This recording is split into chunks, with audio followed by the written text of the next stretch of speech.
Good afternoon. I'm Specialist Lieutenant Kim Vetter, Michigan State Police Public Information Officer. Thank you for joining us for this afternoon's news conference.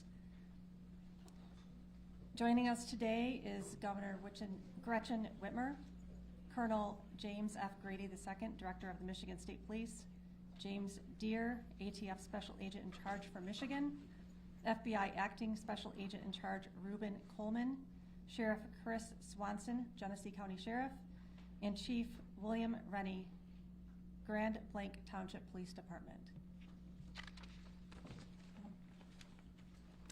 Thank you. I'm here as governor to bring the full support of the entire state of Michigan to this community. I want to thank all of our local law enforcement, state police, federal agents for their swift response.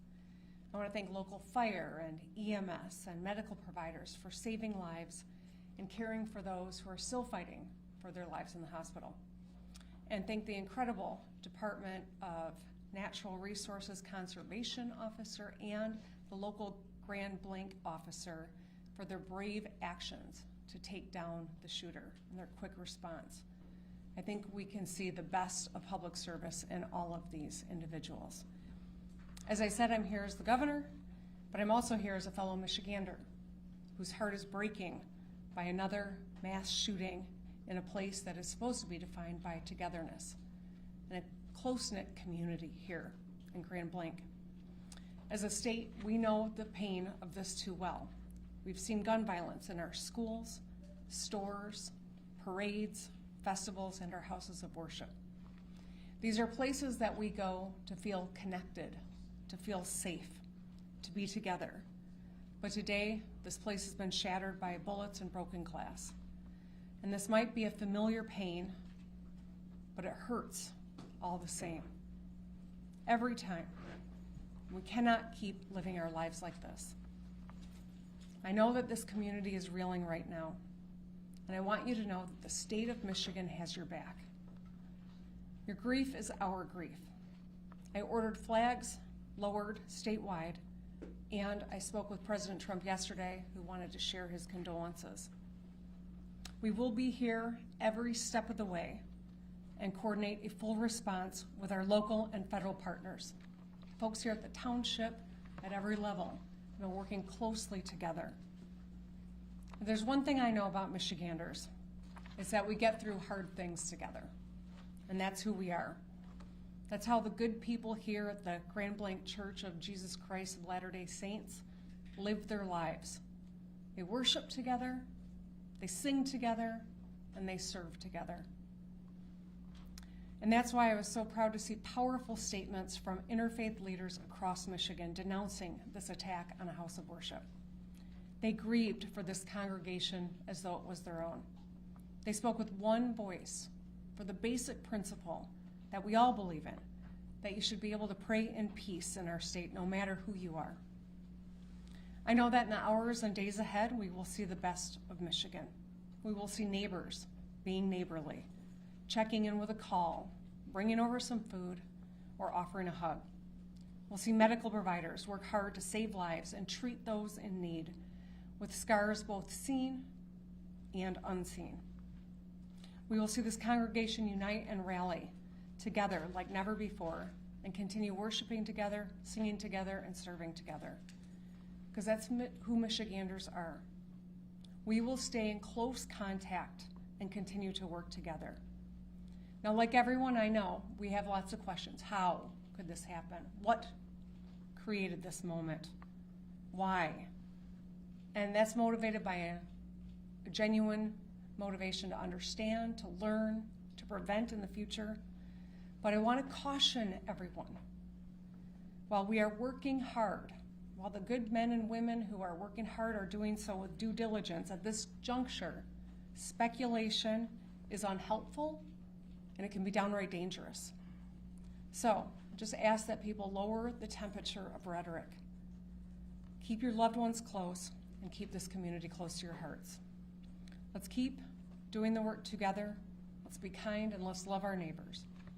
Thank you, and now I'd like to introduce the head of the Michigan State Police, Colonel James Grady. Thank you, Governor, and Good afternoon. Now, this community has been greatly impacted by yesterday's events.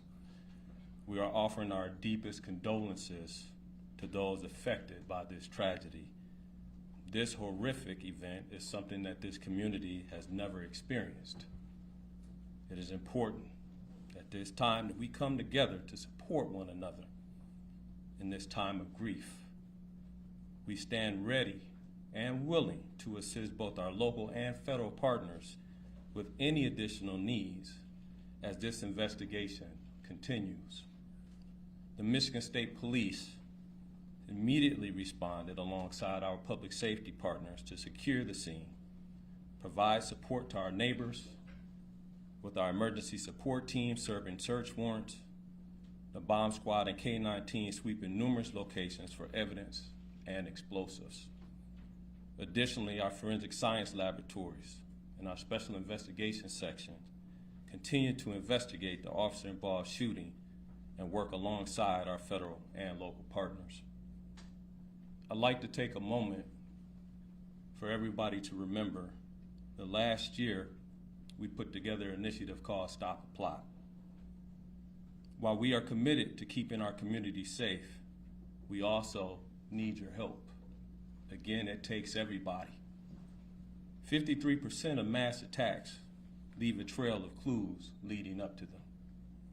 And 2/3 of mass attackers elicited behavior that caused concerns. So we are asking our communities to stay vigilant, and if you see something suspicious, please contact local law enforcement or 911 immediately. We will keep the family in our prayers here at MSP as they continue to cover and we work together. Thank you for your time. Next up, we will have from the thank you. We will have ATS Special Agent in Charge for Michigan, James Deere. Good afternoon. My name is Jim Deere with ATF. I'm the Special Agent in Charge for ATF Michigan. On behalf of the men and women of ATF, I offer my deepest sympathy and condolences to this community and to the families affected by this tragedy, this horrific act of violence. There is no place in our society for this. There's absolutely no place. But it's become all too common, and as we know, we have become more and more desensitized. This community is hurting, and we are here to help them heal. As part of that healing process, ATF has brought in their national response team. This is a cadre of world-renowned investigators for arson and explosive incidents. They have been used all over the world, and they come from places as far as California, Hawaii, and they're here in Michigan now. They arrived last night, they've briefed, they're examining the scene, and that is what they're doing at this point. From ATF's perspective, I would encourage the community not to travel by the church. Those roads have been blocked off and access is controlled. While that might be a little disheveling for folks, we need that scene security for our investigators as they dig out this scene. So with that in mind, that's our ask for the community. We are also looking at the improvised explosive devices that were recovered during this investigation and looking towards that end as well. I need to introduce the acting Special Agent in Charge for the FBI of Detroit, Michigan, Reuben Coleman.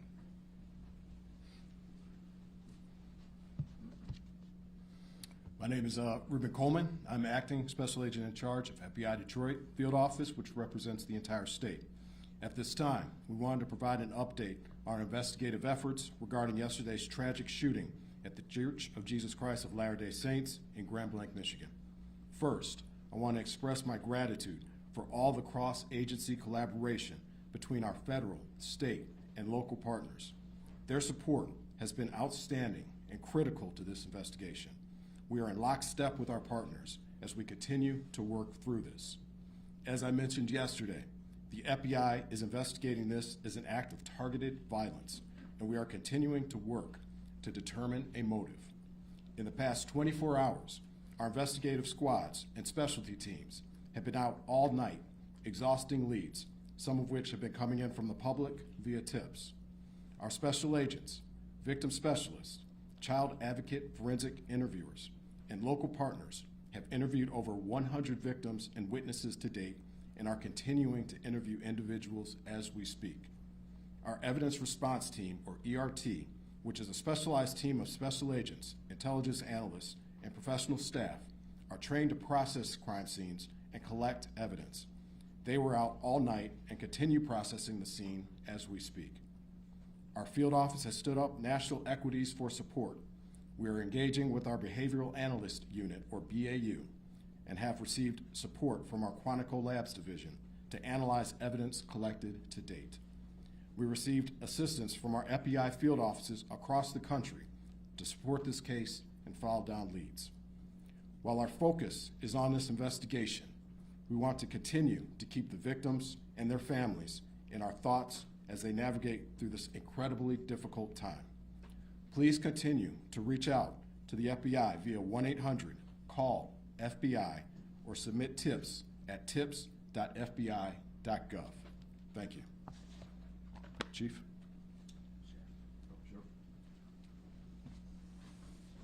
You prepare in peace to perform in chaos. I saw it live. I saw what you trained for, what you planned for, and the reality hit yesterday morning on a bright sunny day when people went to worship. But what I also saw is every level of government law enforcement work together for the good of the people. What I witnessed was people putting their lives at risk that had 2 months on the job as an EMT, or brand new firefighters, veteran firefighters, and law enforcement, just to bring a sense of stability to a scene that was chaotic and dynamic. As the sheriff of this county, I see the great people every day. But I want this community to know that those ranks and those agencies that were mentioned before me, we worked together. We worked in concert, and we did the job. And there's more to do. I will tell you, the sheriff's office dedicated every county sheriff medic that we had available, patrol, investigators, we did interviews, emergency management, whatever the task was needed. The sheriff's office worked with everybody that you heard and many that you don't know to bring justice and also order to this scene. But I will tell you, the days are continuing. We have 31 marked cars on as we speak, making sure schools that are in session, in churches that are planning Bible studies, regardless of faith-based, that they will be protected. Anybody who calls in, we will be there like other law enforcement to settle the community and bring a sense of calmness to people. There is an uncertainty, but law enforcement, especially this sheriff's office, will bring that to you. I will tell you that there are noble heroes who do not wear a uniform that went to that church yesterday. You're going to hear their stories as we lay out this case with law enforcement, but I will tell you this, those heroes from that church did their job. And it was led because of a police department. So law enforcement from this township is led by a chief who demonstrated leadership right out of the gate. And my honor is to announce him as the final speaker, Chief Rennie of Grand Blanc Township. Thank you, Sheriff. Evil. This was an evil act of violence. That's exactly what this was. And this is not Grand Blanc. This does not define Grand Blanc and who we are. We are a community, and I am confident that together we're going to build a stronger community due to this incident. Now, an update. This left 5 people dead, 8 people injured. As I said, this is an evil act and does not define Grand Blanc or who we are. At this time, what we know is everyone has been accounted for. We still are in the process of clearing out that church, but at this time, everyone is accounted for. We ask that you stay away from the scene. Let us work to clear this call so then we could get back to normal. That's what we all want. Grand Blanc Township police officers, the community of Grand Blanc Township, we're hurting. And we know that you are hurting as well with us. I want to remind you that we had the Family Assistance Center open. They will be open Monday and Tuesday at the Genesis Athletic Club from 8 a.m. to 8 p.m. That address is 801 Health Park Boulevard, Grand Blanc, Michigan 48439. Seek service, let's come back together and be stronger together and better. I'll open it up at this time for any questions. Sir. I have a question. When it comes to the act of violence, can you define why it is considered an act of violence, not something more serious like terrorism? I will let Agent Coleman speak to that particular question. Yes, as of right now, we are calling it an act of violence as this is an investigation that is continuing. We are continuing to receive leads. We're continuing to run down all information. And once we're able to ascertain definitively what we have, that's when we'll make those statements. But as of right now, this is an act of violence. Thank you. Follow up on that, please. You called this an act of targeted violence. Can you tell us who you believe the target was? A specific person, the LDS Church, another group? Well, as of right now, again, as this is an ongoing investigation, what I will say is when I say targeted violence, I mean targeted within our state and within our community. Right now, what we are here for are the families and the victims, and we're going to work diligently in order to make sure we can bring closure for them as well. Motive, there was some chatter that the suspect's ex-girlfriend was a Mormon or something of that nature, chatter online about that. Is that something that you can speak to, or any possible motive? That is something I cannot speak to at this point in time. Thank you. We heard that someone was arrested after driving through the barricade here in the church. Can you share any information on that, why they were arrested, maybe what their intentions were? Yes, Chief. Yes, I could speak on that. Yes, there was an incident out there. We are still in the process of investigating that incident, whether or not it's related or not. I could tell you that we do have a 21-year-old person in custody for that incident right now. Does the suspect have any prior criminal history or no contact with law enforcement? Are you talking about the suspect from yesterday or today? The suspect from yesterday. The suspect from yesterday has been arrested by law enforcement in the past. And the 5 dead, does that include the suspect or is that another? The 5 dead includes the suspect. Can you give any details on what those prior arrests were? Burglary and OWI. Where, what agencies? Genesee County? That I can't give you 100%. What do we know? Terry. No, so I just wanted to clarify, no more victims. You searched the church and We have not completed search in the church, but as we know, everyone has been accounted for. That's going to be all the questions that we answered today. If you, this is our last press conference. If there's other pertinent information that develops, we will let you guys all know and post that on our social media account, Grand Blanc Township Police Department Facebook page. Thank you.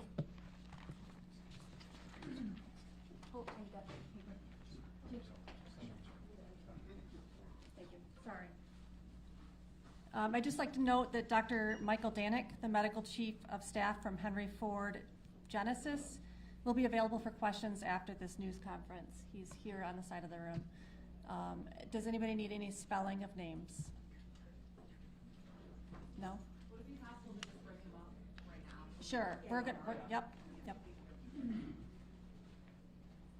we also confirm right now, are there 8 injured still at the time? So it's 5 dead, including the shooter, or 8 injured? Correct. Thank you.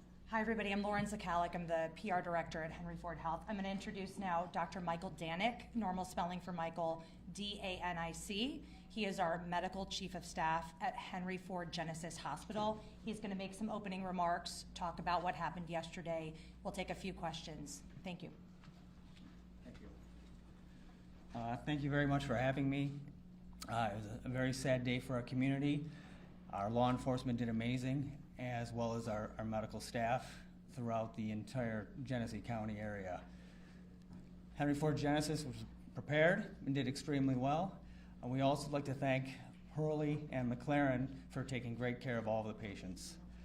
An update on what we've had is we had a total of 8 patients at Henry Ford Genesis from the ages of 6 to 78.